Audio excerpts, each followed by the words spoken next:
Bismillahirrahmanirrahim. In our last class, we had discussed about the advantages and disadvantages of AC and DC power transmission. जब हम electrical power को in form of AC transmit करते हैं तो उसकी क्या merits और डिमेरिट्स होते हैं, और जब हम इलेक्ट्रिकल पावर को in the form of DC transmit करते हैं तो उसके क्या मेरिट्स और demerits होते हैं. Today we will discuss about the advantages of high transmission voltage. ये पिछली क्लासेस में ये टॉपिक हमने कुछ ना कुछ डिस्कस भी किया है, लेकिन आज इन एडवांटेजेस को हम प्रूफ भी करेंगे. So what are the advantages of high transmission voltage?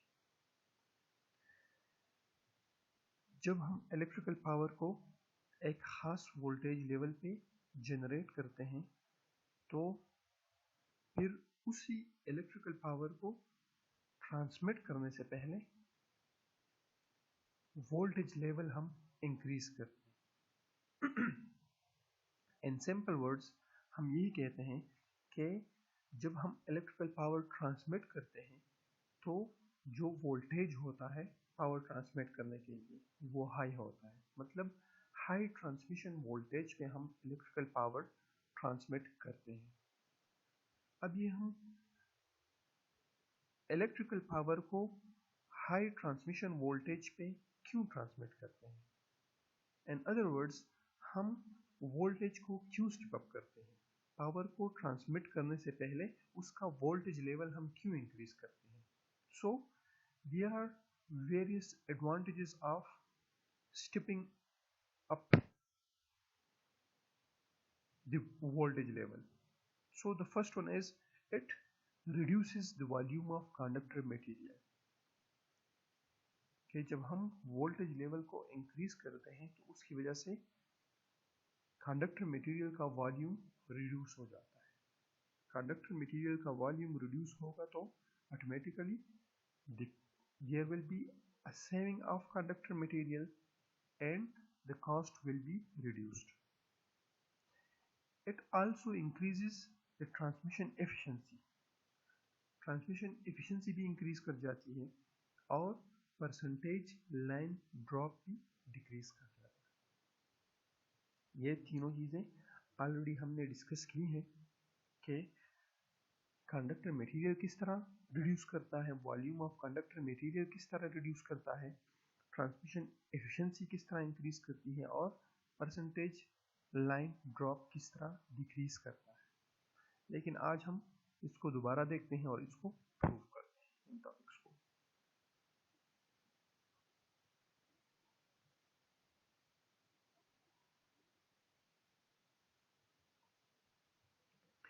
Advantages of high transmission voltage. It reduces when we step up the transmission voltage, so it reduces the volume of conductor material. Like how?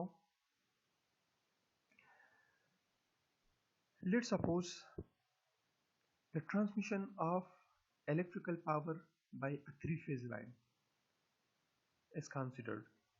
हम क्या करते हैं कि electrical power को हम three phase line के through या three phase system के थ्रू ट्रांसमिट करते हैं.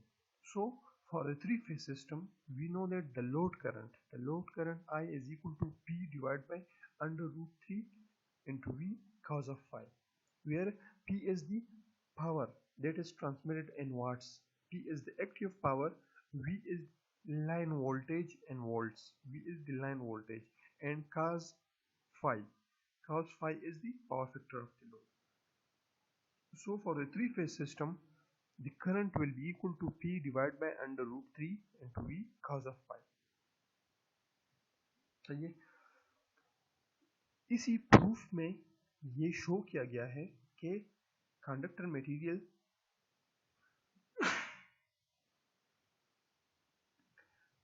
मटेरियल किस तरह रिड्यूस होता है जब हम वोल्टेज को स्टेप अप करते हैं. सो we know that resistance per conductor R is equal to rho L divided by A, where L is the length of the line in meters, rho is the resistivity of conductor material, and A is the area of cross section of conductor.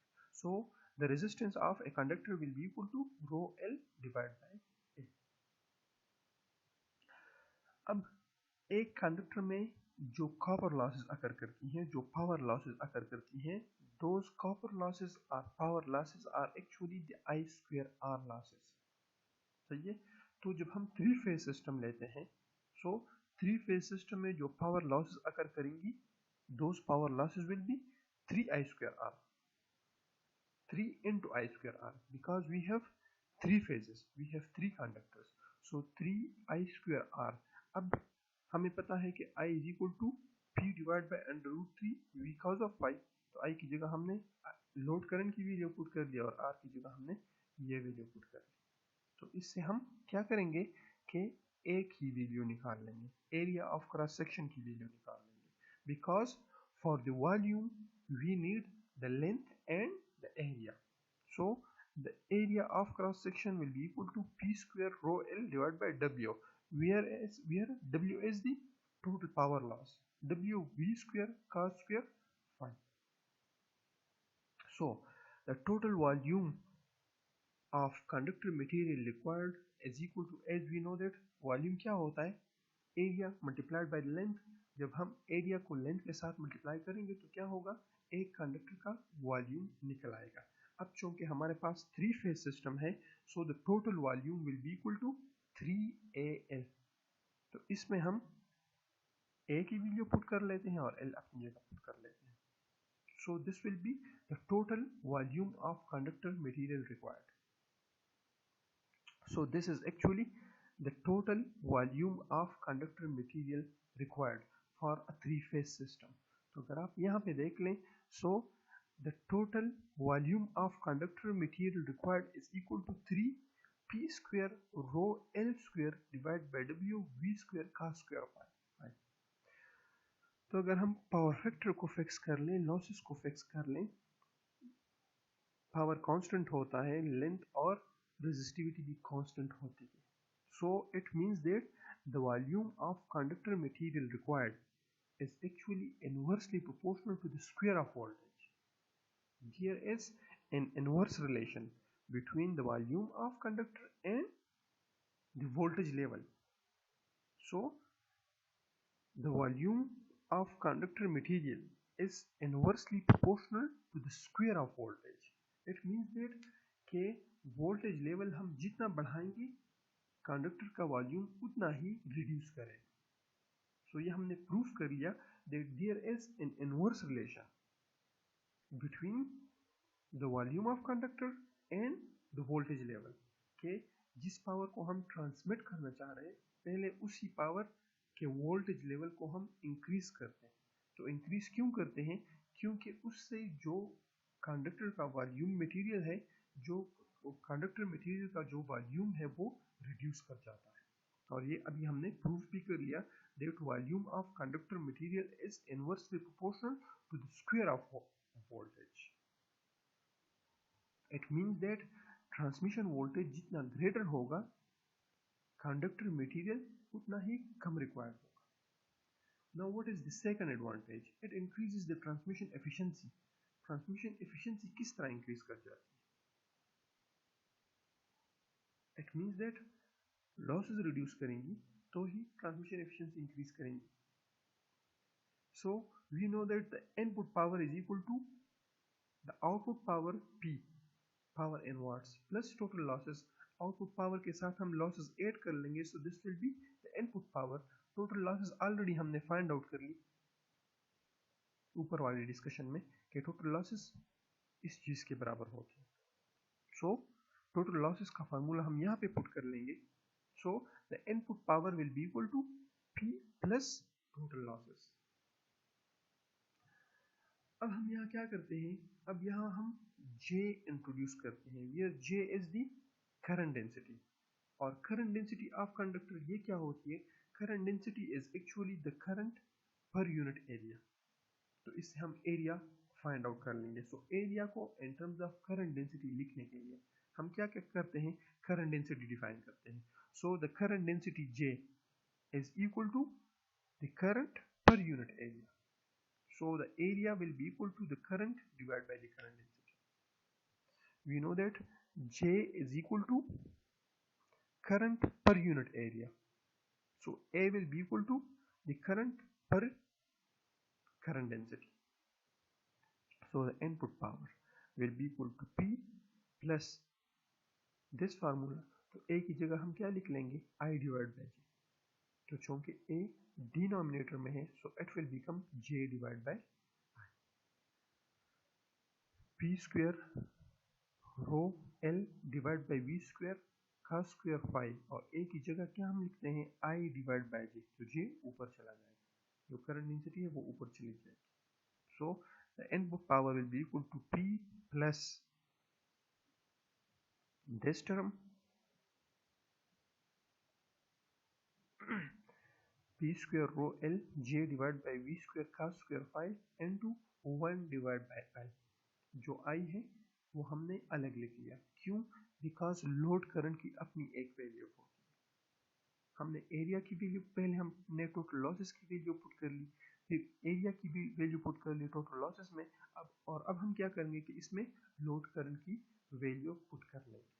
So the load current is, we know that the load current is active power divide by under root 3 into V cos of Y. तो load current की value हमने put कर ली. So this is actually equal to the input power. So P जब हम common ले लेते हैं, जब हम P कॉमन ले लेंगे, सो P into 1 plus under root 3 J rho L divided by V cos of Y. Now we know that transmission efficiency is equal to the output power divided by the input power. So what is the output power? The output power is P. And what is the input power? This thing is actually the input power. So P divided by this thing. So P will cancel out with P. So it will be equal to 1 divided by this thing. अब इसी term को हम binomial theorem से भी solve कर सकते हैं. जब इसको हम बाइनोमियल थ्योरम से सॉल्व करते हैं तो जो हमारा रिजल्ट आता है, सो दिस एक्चुअली और result. So transmission efficiency will be equal to 1 minus under root 3 J rho L divided by V cos of phi approximately. So from this equation we can say that by increasing the voltage level, the transmission efficiency increases. अगर आप यहाँ पे देख रहे हैं तो अगर आप सोच रहे हैं कि ये डिनोमिनेटर में है, तो मतलब जब हम वोल्टेज लेवल इंक्रीज करेंगे तो ट्रांसमिशन एफिशिएंसी डिक्रीज करेगी. लेकिन यहाँ पे देख लें, ये डिनोमिनेटर में है, लेकिन it is 1 minus this term, it is 1 minus this term. So ये माइनस हो रहा है, ये माइनस हो रहा है. तो इट मीन्स दैट कि जब हम वोल्टेज लेवल को इंक्रीज करेंगे तो ट्रांसमिशन एफिशिएंसी इंक्रीज होगी. अगर ये नोमिनेटर में होता, ऊपर होता, अगर V ऊपर होता, सो फिर जब हम V को इंक्रीज करते तो ट्रांसमिशन एफिशिएंसी डिक्रीज करती. लेकिन चूंकि ये डिनोमिनेटर में है, सो इट मीन्स दैट जब हम वोल्टेज लेवल को इंक्रीज करेंगे तो ट्रांसमिशन एफिशिएंसी इंक्रीज करेगी. सो बाय इंक्रीजिंग, ये हमने प्रूफ कर लिया that by increasing the transmission voltage, the transmission efficiency increases. By increasing the voltage level, the transmission efficiency increases. Therefore, transmission efficiency increases when the line voltage is increased. And what is the third advantage of high transmission voltage? That is, decreases the percentage line drop. Decreases the percentage line drop. So we know that what is the line drop? V is equal to IR. The line drop is I into R. और हमें ये भी पता है कि resistance of the conductor is equal to rho L divided by A. और A की जगह हम current density लिखते हैं, so A will be equal to I divided by J. क्योंकि ये denominator में है तो it will be J divided by I.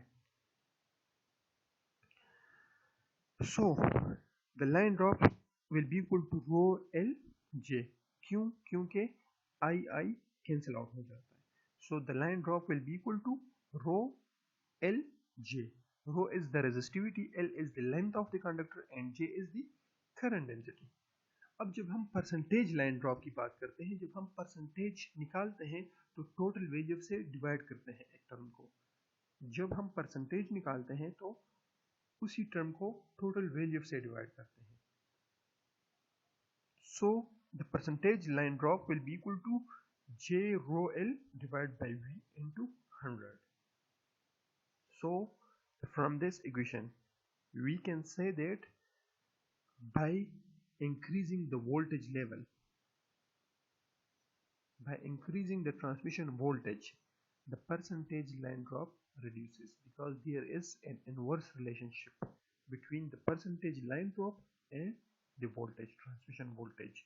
So by increasing the transmission voltage, the percentage line drop reduces. So these are the advantages of high transmission voltage. के volume of conductor material reduce हो जाता है जब हम voltage level को increase करते हैं. दूसरा एडवांटेज ये है कि ट्रांसमिशन एफिशिएंसी वो इंक्रीज कर जाती है. और थर्ड एडवांटेज ये है कि परसेंटेज लाइन ड्रॉप रिड्यूस कर जाता है. But remember that there is a limit to the high transmission voltage. There is a limit to the high transmission voltage. It may appear advisable to use the highest possible voltage for transmission of power in a bid to save conductor material. Conductor material save करने के लिए मतलब ये तो बिल्कुल इस तरह नजर आ रहा है कि हम हाईएस्ट पॉसिबल वोल्टेज को सेलेक्ट कर लें. But there is a limit to the high transmission voltage. और ये बात लास्ट क्लास में हमने डिस्कस की है दैट जो हमारा इंसुलेशन होता है या जो हमारे ट्रांसफार्मर्स होते हैं, स्विच गियर होते हैं, that actually depends upon the voltage level. तो जब हम वोल्टेज लेवल इंक्रीज करते हैं सो कॉस्ट ऑफ इंसुलेशन भी इंक्रीज करता है. तो ऐसा ना हो कि हम वोल्टेज लेवल को बहुत ज़्यादा इंक्रीज कर लें और cost of insulation saving of conductor के मतलब हम जितना कंडक्टर सेव कर रहे हैं उसकी जो कॉस्ट है हम सेव कर रहे हैं तो कॉस्ट ऑफ इंसुलेशन उससे ज़्यादा हो जाए. So it must be realized that high transmission voltage results in the increased cost of insulating the conductors. जब हम ट्रांसमिशन वोल्टेज इंक्रीज करेंगे तो साथ साथ जो इंसुलेटिंग कॉस्ट है या कॉस्ट ऑफ इंसुलेशन है वो भी इंक्रीज करता रहता है. दूसरी बात यह है that the increased cost of transformers, क्योंकि जितना हम वोल्टेज ज़्यादा स्टेप अप करेंगे तो उसके लिए हम बड़ा पावर ट्रांसफार्मर यूज करेंगे तो automatically the cost will be increased. Apart from that switch gear and other terminal operators, जो ट्रांसफार्मर्स के साथ हम सर्किट ब्रेकर लगाते हैं, आइसोलेटर्स लगाते हैं, सीटीज पीटीज लगाते हैं तो उनकी कॉस्ट भी इंक्रीज कर जाती है. So there is a limit to the high transmission voltage. High transmission voltage के एडवांटेजेस भी हैं बट हाई ट्रांसमिशन वोल्टेज की एक लिमिट भी है. तो हम यही चाहते हैं या हम यही कोशिश करते हैं कि हम उसी लिमिट को एक्सीड ना कर लें, हम उसी लिमिट से एक्सीड ना हो, हम उसी लिमिट से ऊपर ना हो जाए. सही है. तो इसलिए जो पाकिस्तान में ट्रांसमिशन वोल्टेज यूज होती हैं that is 500 kV, that is 220 kV and that is 132 kV. जो हाईएस्ट पॉसिबल ट्रांसमिशन वोल्टेज है that is 500 kV and that 500 kV is desirable. मतलब इसमें कंडक्टर मटेरियल की जो कॉस्ट है वो भी ज़्यादा सेव कर जाती है as compare to the cost of insulation. Now we have various systems of power transmission. Universally तो हमने 3 वायर एसी सिस्टम अडॉप्ट किया हुआ है लेकिन हम दूसरे सिस्टम्स भी यूज कर सकते हैं ट्रांसमिशन के लिए. What are those systems? So we have different possible systems of transmission. We have the DC system, we have the single phase AC system, we have the two phase AC system, we have the three phase AC system. There are different systems of power transmission. The first one is DC system. तो DC system की फिर तीन सब types हैं. That is the DC two wire with mid point earth and DC 3 wire. फिर हमारे पास है single phase AC system. तो सिंगल फेज AC सिस्टम के जो टाइप्स हैं, that is the single phase two wire with mid point earth and single phase 3 wire. फिर two phase AC system. तो two phase AC system के दो types हैं, two phase 4 wire system and two phase 3 wire system. फिर three phase AC system. तो three phase AC system के भी दो सब टाइप्स हैं, three phase 3 wire AC system and three phase 4 wire AC system. So we have different systems of power transmission. अब power transmission के लिए इन सिस्टम्स में बेस्ट कौन सा है? तो इन सिस्टम्स में हम तब तक बेस्ट मेथड या बेस्ट सिस्टम सेलेक्ट नहीं कर सकते जब तक हम इन सिस्टम्स को कंपेयर ना कर लें. जब हम इन सिस्टम्स को कंपेयर करेंगे, अब कंपेयर किस बेस पे करेंगे? अगर हम इन सिस्टम्स को देख लें तो असल में हम क्या करते हैं कि पावर को जनरेट करते हैं और फिर उसी पावर को ट्रांसमिट करते हैं, और ट्रांसमिशन के लिए हम कंडक्टर्स यूज करते हैं. So the cost of conductor is actually the main thing. तो हम क्या करते हैं कि इन सब सिस्टम्स को लेते हैं और इन सिस्टम्स को हम कंपेयर करते हैं on the basis of conductor material, on the basis of volume of conductor material. तो जिस सिस्टम के लिए वॉल्यूम ऑफ कंडक्टर मटेरियल कम रिक्वायर्ड होगा, so that system will be the best system. हम इन सिस्टम्स को कंपेयर करेंगे, सही है, और जिस सिस्टम में वॉल्यूम ऑफ कंडक्टर मटेरियल कम रिक्वायर्ड होगा, so that system will be the best system. So after comparison, जब हम इन सिस्टम को कंपेयर करते हैं, सो there is a great saving in copper material if DC system is adopted for transmission of electric power. जब हम electric power को in the form of DC transmit करते हैं, so सबसे ज़्यादा सेविंग in conductor material उसी system में होगा. There is a great saving in conductor material. Conductor material ज़्यादा तभी सेव होता है जब हम DC सिस्टम अडॉप्ट करते हैं. But due to the technical difficulties, DC system is not used for transmission. आजकल हम DC सिस्टम की तरफ स्विच कर रहे हैं, लेकिन प्रेजेंटली हम three phase 3 wire AC system use कर रहे हैं. टेक्निकल डिफिकल्टीज ऑलरेडी हमने डिस्कस कर ली है कि DC सिस्टम में कौन सी टेक्निकल डिफिकल्टीज हैं जिसकी वजह से फिलहाल हम DC सिस्टम यूज नहीं कर रहे हैं. लेकिन रिमेंबर दैट जब हम पावर को in the form of AC transmit करते हैं और in the form of DC transmit करते हैं, तो DC सिस्टम में ज़्यादा कॉपर या ज़्यादा कंडक्टर मटेरियल सेव होता है.